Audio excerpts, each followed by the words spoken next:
Perry. Tell us a little bit about what happened to him and what the documentary uncovers. So, I mean, we all grew up watching Friends, didn't we? Everyone from my mum to my friends loved it. It was just one of those iconic shows, and it still is. All the time.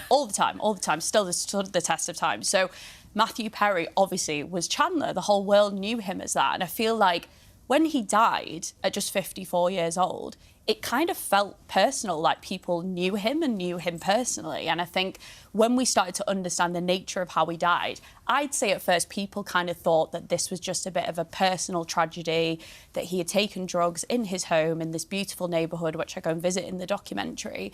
And it was because of his history of addiction. But then what started to come out was actually it shifted from grief into blame, and that the investigators had found out there were people around him who had been supplying him drugs.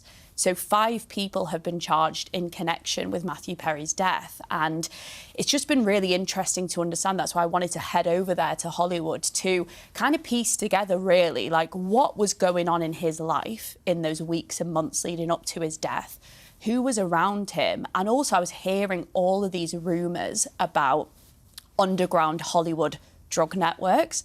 So yeah, I headed over there. It was quite a mission. We found out so much that was fascinating and shocking. In amongst all of this, there was a central figure known as the Ketamine Queen. What did you find out about her? Yeah, I think like in my stories, I'm always interested, of course, in the victims, but also when it comes to crime, why do people commit crime? You know, what are their like motivations behind doing it? And I started hearing her name from afar in the UK. She's actually a British woman born in Essex who moved over to LA. And then I started to piece together who she was. So her name's Jasveen Sanger. And, you know, you can see from the pictures there, very glamorous woman. She lived this really jet set lifestyle on social media, had a lot of money as well. So she's not what you would think of as a criminal. So I wanted to work out how has this woman found herself at the centre of one of the biggest celebrity drug cases. And so none of her friends or family had ever spoken out before. Like there was a lot of nerves around kind of going there.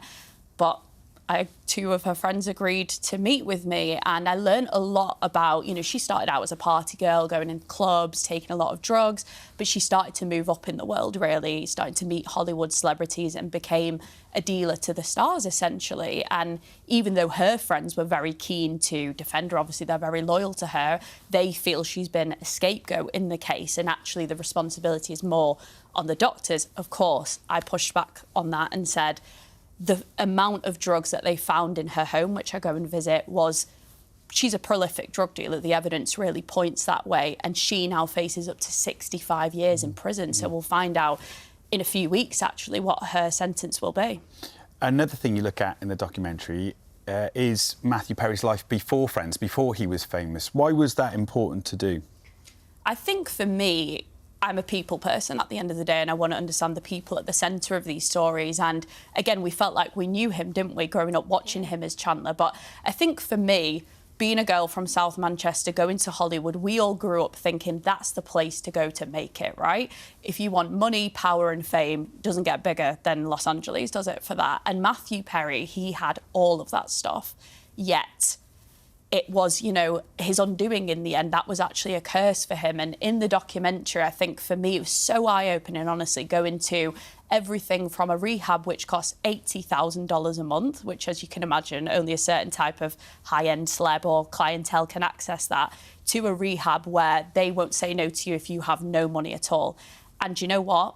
Addiction looks exactly the same in both of those places. And so for me, I wanted to understand who was he before he became Chandler, that we all kind of felt like we knew. So I went over to Canada. Not a lot of people know he's Canadian, they think he's American, but went over to Ottawa to meet his drama teacher, because I remember listening to Matthew Perry's book, and he said he is the person, Greg, who I credit for everything, because he gave me that first shot, and I never would have become Matthew Perry, the big class, you know, Hollywood actor, if it wasn't for him. So it was really emotional meeting him. I can imagine. And we can actually hear from Matthew's drama teacher, Greg, who you just mentioned there, talking to you about Matthew before he became the international star.